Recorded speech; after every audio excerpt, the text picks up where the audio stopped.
Salut à tous, bienvenue sur cette nouvelle vidéo. On va regarder comment gagner de l'argent. Aujourd'hui donc on va parler business en ligne. Vous êtes rentré de vacances, vous êtes fauché, vous avez atterri au bon endroit. Alors on rentre direct, tomber sur la bonne vidéo. Alors laissez-moi vous aider, on va commencer directement par la première idée, c'est le drop service. Alors qu'est-ce que c'est que le drop service? C'est quelque chose qui va se développer de plus en plus. En gros c'est simple, vous revendez les services de freelanceurs talentueux. Qu'est-ce que j'entends par freelanceur? Par exemple, des monteurs vidéo, des designers qui font des logos ou des images de listing Amazon. Ça peut être toutes sortes de produits en fait, tous les services en ligne qui se vendent déjà sur Fiverr, sur ComeUp, sur Upwork. Vous trouvez quelqu'un qui vend ses services vraiment pas cher. Il y a notamment des sites comme Upwork où il y a des Pakistanais, des Bangladais, etc., des Indiens qui vendent à des prix très bas. Vous pouvez, pourtant, qui sont très talentueux, et vous pouvez les revendre, par exemple, à des prix européens, monter votre propre agence et vendre sur des sites un peu plus où le prix est beaucoup plus élevé, comme sur 99 Design, Malte, par exemple, etc. Il y a aussi un site avec des Philippins, carrément, des freelances de Philippins. Il y a également un groupe Facebook avec des freelancers de Madagascar, donc ça a l'avantage, ils ont l'avantage d'être francophones. Et tout ça, vous pouvez vous en servir. Et effectivement, les gens ne savent pas où les trouver. Mais vous, votre rapport, en fait, ça va être de trouver les bons freelances, parce que ça, c'est du boulot, hein, même pour un entrepreneur. Moi, je le sais très bien. C'est chercher un freelanceur soi-même, trouver le bon. Et c'est très compliqué. Donc, si vous savez déjà que des freelanceurs sont très bons, c'est à vous de les mettre devant les gens et les gens vont vous faire confiance. Et là, vous allez prendre votre marge. Alors ensuite, notre deuxième idée, ça va être la formation en ligne et le coaching. Donc ça, c'est très en vogue depuis des années, tout ce qui est formation en ligne. Et vous allez me dire, oui, mais pour faire de la formation en ligne, il faut avoir des compétences et être expert dans un domaine. Eh ben, figurez-vous que pas forcément. Il y en a, ils prennent une formation en ligne, mettons par exemple sur Udemy à 10 balles, 20 balles, une formation sur comment faire des sites sur Shopify, comment faire des sites sur WordPress, et après, eux-mêmes, ils vont plagier, entre guillemets, la formation, ils vont la retransmettre à leur tour, en utilisant leurs propres termes et en essayant d'avoir une expertise un peu plus poussée par rapport à la formation qu'ils ont suivie. Et voilà, c'est aussi simple que ça. Donc il y a des formations qui se vendent vraiment pas cher, 10 euros, 20 euros, jusqu'à 100 euros. Et il y a carrément des formations high ticket qui peuvent dépasser les 1000 euros. Et surtout depuis qu'il y a le CPF, là, le compte formation. Donc si vous arrivez en plus à faire en sorte que votre formation elle soit dans le CPF, là c'est tout bénef, parce qu'en plus les gens hésitent moins à dépenser de l'argent qui n'est pas vraiment le leur. Enfin, ça c'est leur argent dans leur compte CPF, mais c'est pas leur argent personnel. Vous voyez ce que je veux dire? Donc aussi dans la même catégorie que les formations en ligne, il y a le coaching. Donc le coaching, c'est un peu pareil. D'ailleurs, vous pouvez faire une formation et après coacher des gens de votre formation pour aller encore plus loin. Mais aussi, vous pouvez faire juste du coaching tout court, en e-commerce, en prise de parole, des coachs de vie, en développement personnel, etc., etc. Il y a plein de types de coachs aujourd'hui qui gagnent très bien leur vie, qui se mettent en freelance ou qui juste par le bouche à oreille arrivent à coacher des personnes. Et en général, c'est des gens qui ont pas forcément une grande expertise. Enfin, c'est mieux quand même d'avoir une expertise dans le domaine ou dans la niche dans laquelle vous voulez coacher, mais c'est aussi bien d'avoir aussi rien qu'une capacité d'écoute. Juste le fait d'écouter, déjà, ça, c'est très appréciable. Il y a beaucoup de gens qui seront prêts à payer pour ce genre de service. Dans la même catégorie aussi, il y a le consulting. Le consulting, ça va être conseiller des entreprises pour des améliorations. Ça peut être sur des conseils fiscaux, ça peut être sur des conseils pour améliorer leur process de vente, pour faire en sorte qu'ils aient un meilleur chiffre d'affaires, pour faire en sorte qu'ils vous fassent confiance. Vous pouvez même faire des types de contrats sur résultat, c'est-à-dire que vous allez leur promettre tel résultat en plus, et vous allez prendre un pourcentage de ce que vous allez leur apporter en plus comme argent. Alors ensuite, la prochaine idée, qui est une grosse idée que tout le monde connaît sûrement, mais on va la développer un peu, c'est le e-commerce. Donc dans le e-commerce, il y a plein de business models. Il y a Amazon FBA. Amazon FBA, tout simplement, c'est le fait de vendre sur la marketplace Amazon des produits que vous allez acheter en Chine ou dans d'autres pays, n'importe où. Vous allez pouvoir vous sourcer, mais souvent ça va être en Chine sur Alibaba, mais il y a d'autres moyens, bien sûr. Et là, par contre, il faut souvent acheter du stock. Donc il faut acheter du stock, donc vous prenez un risque, il faut un capital de départ, etc. Il faut bien choisir le produit. Donc c'est tout un business model. Et en fait, vous allez envoyer les stocks chez Amazon, et Amazon s'occupe de la livraison, de d'emballer les produits, etc. Vous allez vous occuper de faire le listing sur Amazon et tout un tas de choses. Enfin, c'est tout un business. En tout cas, ça marche très bien. Il y en a beaucoup qui échouent, mais il y en a beaucoup qui sont devenus millionnaires grâce à Amazon FBA. Ensuite, il y a le dropshipping qui est en perte de vitesse, mais maintenant, les gens le font plus de manière professionnelle pour réussir. C'est-à-dire que, par exemple, ils vont acheter du stock, un petit stock, histoire de tester le produit. Ils vont faire une marque, donc un beau packaging, un beau branding, etc. Et ils vont utiliser des services comme Shipster ou CG Dropshipping, etc.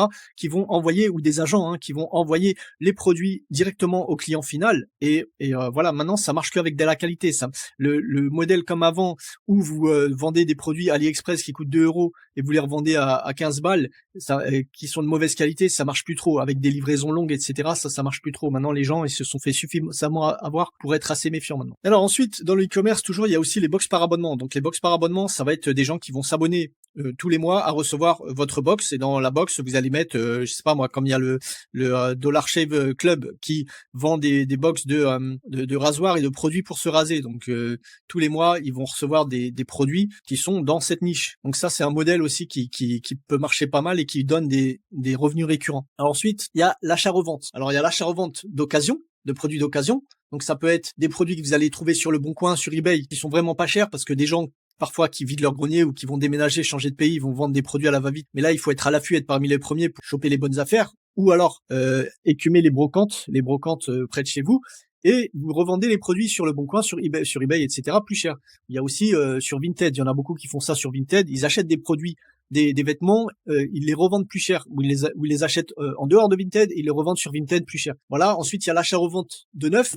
Pour ça, il y a par exemple le business model Amazon Retail Arbitrage et online arbitrage. Donc le retail arbitrage, c'est quoi? C'est en mode, vous allez chez Carrefour, dans les magasins, etc., les supermarchés, vous voyez des promotions, vous êtes à l'affût des promotions, et vous faites il y a une appli, je sais pas comment ça s'appelle, qui vous permet de scanner le produit, et ensuite vous voyez à combien ça se vend sur Amazon, est-ce que c'est vendable, etc. Là, vous achetez le produit et vous le revendez sur Amazon. Et pareil, online arbitrage, c'est la même chose, sauf que là, vous vous déplacez pas dans un supermarché, c'est vraiment tout en ligne. Vous allez acheter sur un site le produit qui est vraiment pas cher, qui est en promotion, et vous le revendez sur un autre site beaucoup plus cher. Ensuite, il y a aussi l'achat-revente de business, donc ça peut être l'achat de vente de business de sites internet, de e-commerce, de sites d'affiliation, etc. Mais bon, ça, souvent, il faut quand même un bon capital de départ, donc c'est pas donné à tout le monde. Alors ensuite, par rapport au e-commerce, il y a aussi la vente d'e-books. Donc les e-books, c'est des livres digitaux, qui sont vraiment pas des livres physiques, quoi, c'est des livres numériques, après, qui peuvent par contre devenir physiques, parce qu'en fait, si vous vendez par exemple un e-book no content, ça s'appelle sur Amazon par exemple, un no content, c'est quoi? C'est un e-book sans contenu. Par exemple, c'est un livre de recettes, mais juste avec des lignes, vous savez, des lignes et des petites illustrations comme ça, où la personne va écrire ses recettes, ses propres recettes, ou alors un livre de coloriage, ou alors un livre je sais pas, il y a plusieurs, ou un journal intime, vous voyez, il y a plusieurs types de ce genre de livres, et en fait, vous les vendez juste le design, et Amazon va soit envoyer la version au client, la version numérique, ou soit la version imprimée. Donc vous pouvez aussi faire écrire carrément des e-books, si vous êtes doué pour écrire des histoires, faire des romans, ou demander à l'intelligence artificielle d'en faire un pour vous, c'est possible. Ou d'embaucher quelqu'un aussi qui est très fort en écriture pour en écrire un à votre place. Ça, c'est aussi possible sur une thématique. Bon, bien sûr, les e-books, il y a des thématiques qui marchent plus que d'autres. Donc ça aussi, il faut regarder si la thématique va vous rapporter de l'argent. Donc tout ça, c'est un boulot. Donc chacun de ces business, c'est des business à part entière. Il faut pas se dire, je vais tous les faire et je vais tous les tenter en même temps. Si vous vous lancez dans un, il faut se mettre. Donc le dernier dans le e-commerce que je vous ai mis, c'est le print on demand. Ça aussi, c'est très vieux comme business, mais ça marche toujours autant. Il y a notamment Amazon Merch, et il y a des sites internet comme Teespring et Spreadshirt, etc. C'est des sites qui permettent, en fait, vous mettez votre design, et c'est ce site-là qui va imprimer le design sur des t-shirts et sur des sweats, et vous allez les revendre sur un site internet. Vous allez revendre le tout et à des clients. Donc vous, en gros, vous allez juste trouver des designers qui vont vous faire un design qui plaît et que les gens aiment. Ça peut être même des trucs à des périodes de l'année, fêtes de fin d'année, etc. Sur sur Etsy, vous pouvez revendre des pulls, des t-shirts, etc. Ça, il y en a qui marchent très bien avec ce genre de business. Ensuite, il y a une nouvelle tendance, mais ça existe depuis quand même un moment, c'est le closing, et entre parenthèses aussi le setting, parce que c'est dans le même business. Alors le closing, c'est quoi? C'est un genre de commercial, en fait. C'est un commercial sur internet qui va clôturer des ventes, tout simplement, mais de produits high ticket. C'est quoi les high tickets? C'est des produits qui valent cher. Donc ça peut être une formation en ligne high ticket, ça peut être des clients pour des contrats de publicité pour des agences de marketing, etc. qui vont s'occuper de toute la partie marketing, faire les pubs pour une marque, pour une société. Donc c'est des gros contrats parfois, et vous allez négocier un pourcentage sur la vente. Donc vous allez être le commercial, vous allez appeler au téléphone ou carrément, enfin non, en général vous vous déplacez pas. Un closer, c'est vraiment c'est au téléphone, c'est tout est en ligne, etc. Justement, c'est la différence avec le commercial physique. Donc ça, c'est vraiment ça de chez vous sur votre bureau. Et le setter, justement, c'est celui qui va prendre des rendez-vous pour le closer. Il est lié en quelque sorte avec le closer.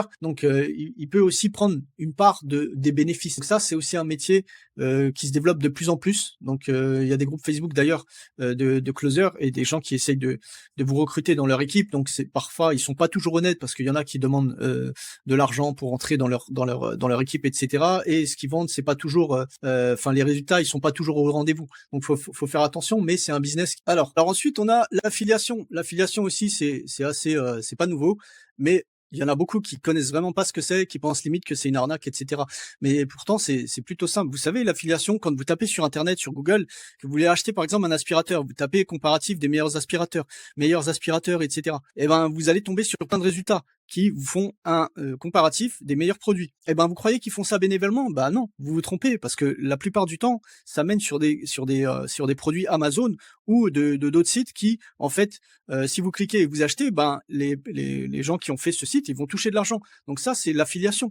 Et en fait, il y a plein de manières de faire de l'affiliation, parce que il y a éventuellement il y a le Amazon Partenaire, donc le programme de Amazon pour promouvoir les produits d'Amazon, justement comme ces sites-là là, et vous pouvez faire des blogs et donner de la valeur, écrire si l'écriture c'est votre truc, vous pouvez faire un blog et emmener vers des liens de produits. Mais il y a des moyens de gagner encore plus d'argent. C'est l'affiliation en faisant la promotion de formations qui coûtent cher, des formations qui coûtent très cher, plus de 1000 euros, etc., dont les formateurs donnent des gros pourcentages sur le programme de partenariat et de parrainage.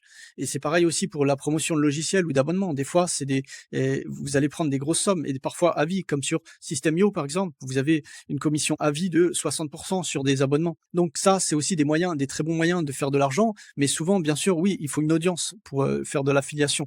Donc c'est un business qui peut être démarré avec très peu de capital, mais souvent il faut soit donc un site internet que vous allez faire, donc soit un blog, donc il va vous falloir un hébergement et un nom de domaine, ce qui est pas très cher en soi, ou alors carrément faire de la promotion des produits sur les réseaux sociaux. Et là, pour le coup, ça peut être totalement gratuit. Vous allez sur Instagram, TikTok, etc. Bien sûr, il faut faire monter une audience petit à petit, donc ça prend du temps de comprendre les algorithmes de chaque réseau social, etc. de chaque réseau social.